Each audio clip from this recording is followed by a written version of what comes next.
Every year, athletes receive between 2.5 and 4 million concussions. About 50% of those concussions go unreported.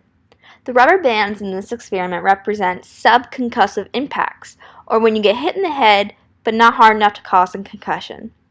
You may not have any symptoms right away from these impacts, but over time they can lead to brain diseases.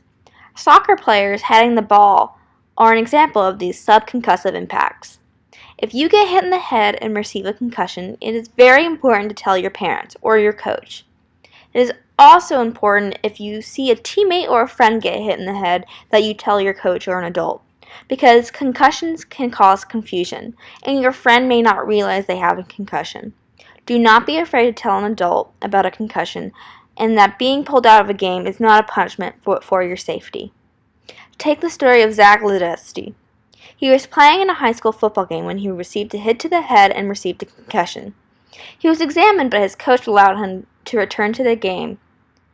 At the end of the game, Zach collapsed on the field. He was taken to the hospital where it was revealed that he had a stroke, and he was left paralyzed on one side of his body.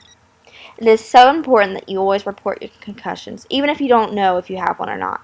It's better to be safe than sorry.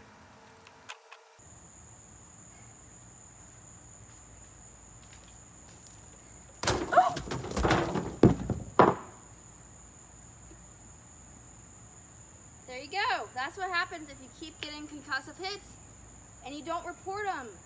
Your brain won't explode, but it will be severely damaged. I hope you learned from this.